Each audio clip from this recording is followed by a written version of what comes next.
የሚሰማው እጅግ ያስደነግጣል። በኢትዮጵያ ራሳቸውን የሚያጠፉ ሰዎች ቁጥር በየዕለቱ መስማት ግዴታ እስኪመስል ሆኗል። ያውኑ ግን ፈጽሞ የተለየ ነው። የፍቅር ጥያቄ ምላሽ አላገኘም ብሎ ያውም በመሃል አዲስ አበባ ልደታ ክፍለ ከተማ ውስጥ አሳዛኝ ሰዎችን በአሰቃቂ ሁኔታ የመግደልና ራስን የማጥፋት አሳዛኝ እንዲሁም ውስብስብ ክስተት በኢትዮጵያ ንግድ ባንክ የሆነው ምን ጉድ ነው የሚለውን በስፋት እንመለከታለን። በሌላኛው መረጃችን ደግሞ የፌዴራል መንግስትና ዓለም አቀፉ ማህበረሰብ ጫና ካላደረጉ የትግራይ ህዝብ ማምለጥ ወደማይችልበት አስከፊ ጦርነት ዳግም ቁልቁል እየተምዘገዘገ ነው። ይህንንም ጉዳይ በተመለከተ ሰፋ ያለ ጥንክር በዝርዝር መረጃችን አዘጋጅተናል። አብራችሁን ከቆያችሁ የምታደምጡት ይሆናል። በሌላኛው መረጃችን ደግሞ የቤተ ክርስቲያን ስራ እየሰሩ በነበሩ ሰዎች ላይ ጥቃት ተፈጽሞ ህይወታቸው ጠፍቷል። የሃይማኖት አባቶች በተሰበረ ልብ ክስተቱን ያስረዳሉ። ይህንንም ጉዳይ በስፋት እንመለከታለን። ሰላም ጤና ይስጥልን። በመላው ክፍለ ዓለማት የምትገኙ የዴ ታርጌት ኒውስ ቤተሰቦቻችን በያላችሁበት የዓለም ስፍራ ሁሉ ሰላማችሁ ይብዛልን እያልን እነሆ ለቻናላችን አዲስ ሆናችሁ ቻናላችንን ሰብስክራይብ በማድረግ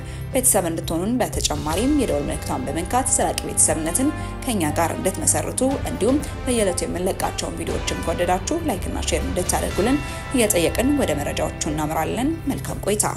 በአዲስ አበባ እጅግ አስደንጋጭ የሆነ ነገር ተሰምቷል። በአዲስ አበባ የንግድ ባንክ የፍቅር ጥያቄ አቅርቦላት ምላሽ ባለማግኘቱ የጥበቃ ሰራተኛው ሁለት ሰዎችን ገድሎ ራሱን አጥፍቷል። ይህ ምን ጉድ ነው? በአዲስ አበባ ልደታ ክፍለ ከተማ ወረዳ 6 ካርል አደባባይ አካባቢ በሚገኝ የኢትዮጵያ ንግድ ባንክ ቅርንጫፍ አንድ ግለሰብ ሁለት ሰዎችን ገድሎ ራሱን እንዳጠፋ የአዲስ አበባ ፖሊስ ገልጿል። ክስተቱ ያጋጠመው ማክሰኞ መጋቢት 2 ቀን 2017 ዓ.ም ሲሆን ለሶስት ሰዎችም ሞት ምክንያት የሆነ ሁኔታ የተፈጠረው ፍቅር ጥያቄ ምላሽ አላገኘም በሚል ምክንያት መሆኑን ፖሊስ ይገልጻል። አቶ ሽፈራው ረጋሳ የተባለ የባንኩ የጥበቃ ሰራተኛ ለስራ ባልደረባው የፍቅር ጥያቄ አቅርቦላት ምላሽ ባለማግኘቱ ግለሰቧንና ከግለሰቧ ጋር የፍቅር ግንኙነት አለው በሚል የጠረጠረውን ግለሰብ ባልደረባውን በመግደል ራሱን እንዳጠፋ አዲስ አበባ ፖሊስ አስታውቋል። ግለሰቡ የፍቅር ጥያቄ ያቀረበላት ወይዘሪት ሀና ተስፋዬ የተባለች የ32 ዓመት ወጣትና አቶ ንጉሴ ብርሃኑ የተባለ የስራ ባልደረባዎቹን በጥይት ተኩሶ ነው የገደላቸው። የአዲስ አበባ ፖሊስ የህዝብ ግንኙነት ኃላፊ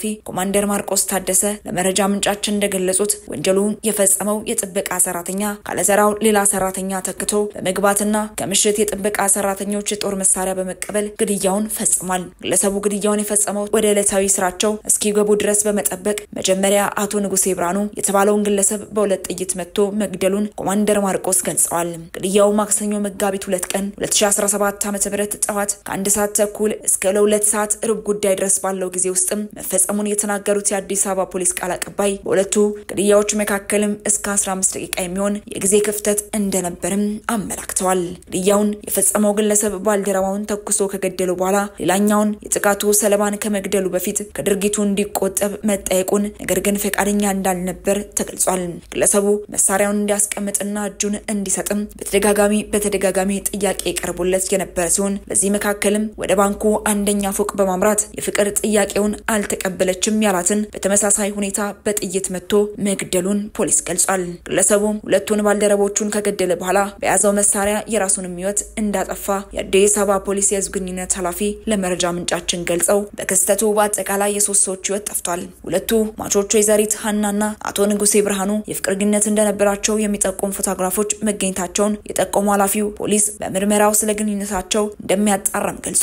ከዚሁ ክስተት ጋር በተያያዘ ፖሊስ እያካሄደ ያለው የምርመራ ሂደትም እንደሚቀጥል ነው ያስታወቀው። ወደ ቀጣይ መረጃችን ስናመራ የፌዴራል መንግስትና ዓለም አቀፉ ማህበረሰብ ጫና ካላደረጉ የትግራይ ህዝብ ማምለጥ ወደማይችልበት አስከፊ ጦርነት ዳግም ይገባል ሲል የትግራይ ጊዜያዊ አስተዳደር አስታወቀ።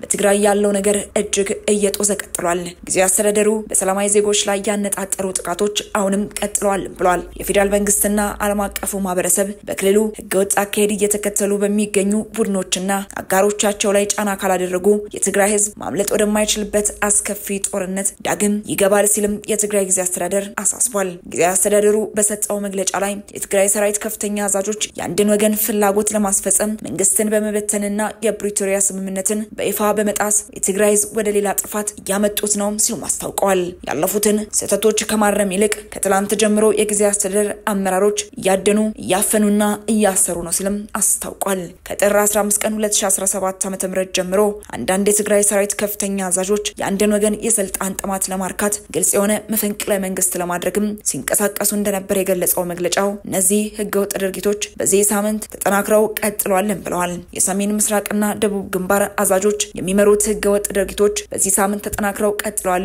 ሲሉ ገልጸዋል። ይህንን አደገኛ እንቅስቃሴ ለመግታትና ህገወጥ ድርጊቶችን ሁሉ ለማስቆም የካቲት 26 ቀን 2017 ዓ.ም ለትግራይ ጦር ዋና አዛዥ የተጻፈ ትዕዛዝ ቢሰጥም የጥፋት ድርጊቱ መቀጠሉን ገልጸዋል። አክሎም ሁኔታውን ለባት ባለማግኘቱ የግንባሩ አዛዦችን በመንግስት ገዳ እንደተጣለባቸው የተገለጸ ሲሆን የጸጥታ ቢሮ ኃላፊውም ከኃላፊነታቸው መነሳታቸውም አመላክተዋል። ሆኖም በሰላማዊ ዜጎች ላይ ያነጣጠሩ ጥቃቶች አሁንም ቀጥለዋል። መንግስትን ከላይ እስከታች የማፍረስ ስራውን ተጠናክሮ ቀጥሏል ሲልም አስታውቋል። ጊዜ አስተዳደሩ ኋላቀርና ወንጀለኛ ሲል የጠራው ቡድን እድሉን ካገኘ ማፈንና ማሰር ብቻ ሳይሆን የጊዜ አስተዳደሩን አመራርን ለሶስተኛ ወገን እንደሚያስረክቡ መረዳት ያስፈልጋልም ሲሉም አስነብበዋል። የትግራይ ጊዜ አስተዳደር በአጠቃላይ የትግራይ ህዝብ ከውስጥም ከውጭም የትግራይ ወጣቶችና የትግራይ ሰራዊት ይህንን ሁኔታ በመረዳትም አካባቢያቸውን እንዲጠብቁም ጠይቀዋል። የትግራይ ወጣቶች በእናንተና በህዝባችሁ ላይ እየደረሰ ያለው አደጋ ለመታደግ በተደራጀ መልኩ አካባቢያችሁን ጠብቁ ሲልም ጥሪያቸውን አቅርበዋል።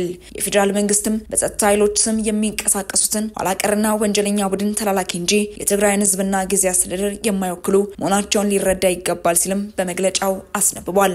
አክሎም የፌደራል መንግስትና ዓለም አቀፉ ማህበረሰብ የቡድንና አጋሮቹ የፕሪቶሪያ ስምምነትን እየጣሱ በመሆኑ አስፈላጊውን ሁሉ ጫና እንዲያደርግም እንጠይቃለን ሲልም አስታውቀዋል። ወደ መጨረሻው መረጃችን ስናመራ የቤተ ክርስቲያን ማሳያ ያረሱ በነበሩ ሰዎች ላይ ጥቃት ተፈጽሞ ያንድ አርሶ አደር ህይወት ጠፍቷል። ባሳለፍነው ቅዳሜ በደቡብ ኢትዮጵያ ክልል ኮሬ ዞን ጉርካ ወረዳ ጃሎ ተብሎ በሚጠራው አካባቢ በታጠቁ ኃይሎች በተፈጸመ ጥቃት የሁለት ሰዎች ህይወት መጥፋቱ ይታወቃል። የካቲት 3 ቀን ከቀኑ 7 ሰዓት ገደማ በወረዳው ዳኖ ቡልቶ ተብሎ በሚጠራው አካባቢ የመካነ ኢየሱስ ቤተክርስቲያን እርሻ ላይ በነበሩ የቤተክርስቲያኒቱ አባላት ላይ በተፈጸመ ሌላ ድንገተኛ ጥቃትም እስካሁን የአንድ ሰው ህይወት ማለፉን ቄስ ጴጥሮስ ቶንሴ ለመረጃ ምንጫችን ገልጸዋል። ማቹ አርሶ አደር በድሉ በቀለ የዳኖ ቡልቶ መካነ ኢየሱስ ቤተክርስቲያን አባል ናቸው።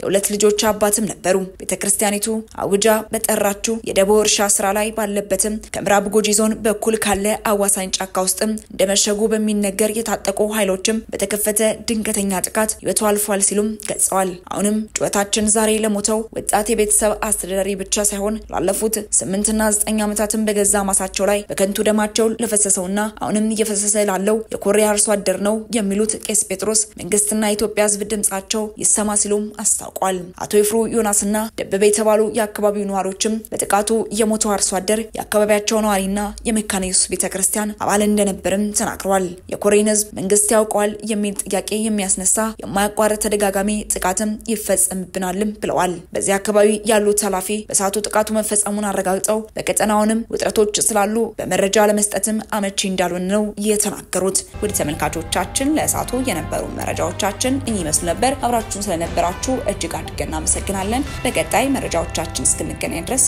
ቸር ቆዩልን።